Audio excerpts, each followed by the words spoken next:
Aventure aux failles qui éclairent de Catherine Andrieux. Il y a des recueils qui ne s'écrivent pas. Ils apparaissent, comme surgis d'un oubli fécond, dans le battement d'un silence trop longtemps contenu. Les failles qui éclairent n'est pas une composition, mais une écoute, celle du monde dans ce qu'il tait, celle du corps dans ce qu'il retient, celle de la langue dans ce qu'elle frôle sans nommer. Ce recueil n'est pas une réponse, il est fracture habitée, vibration nue, chemin à rebours dans les cicatrices du réel.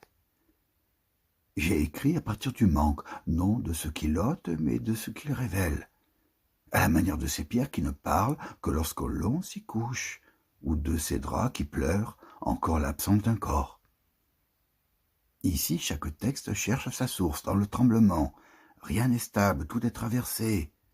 Une traversée sans frontières, sans rivage, où l'on s'avance les bras tendus vers ce qui n'existe plus et qui pourtant palpite. J'ai longtemps cru que le feu détruisait. Il est clair. Pas le monde, mais la part obscure du souffle, cette zone d'antre où l'on ne sait plus si c'est encore la vie ou déjà ce qui la dépasse. C'est là que s'écrivent les psaumes de l'absence, les murmures de la poussière, les prières que même Dieu n'écoute plus. « Je ne veux plus guérir », dit l'un des poèmes, ce refus est lumière. Il fait de la douleur une matière, une étoffe où s'inscrit l'invisible.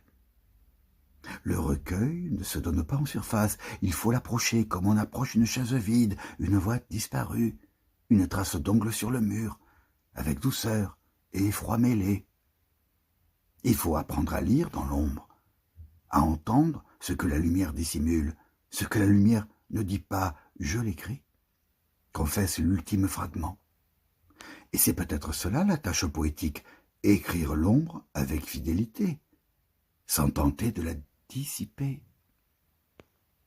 C'est une langue d'envers, une langue poreuse aimantée par l'indicible.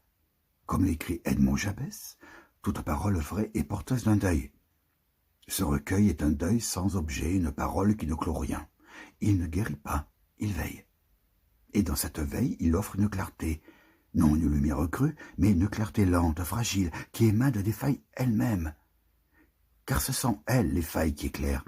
Ce recueil est scindé en deux parties, l'une répond à l'autre, au rêve même du corps, comme l'ombre à la lumière, comme le ciel à la terre. La première erre, guette, se souvient, la seconde habite, touche, entend. Le souffle s'y fait plus calme, plus tellurique, mais reste tendu, comme un chant fragile tenu sur le fil du monde.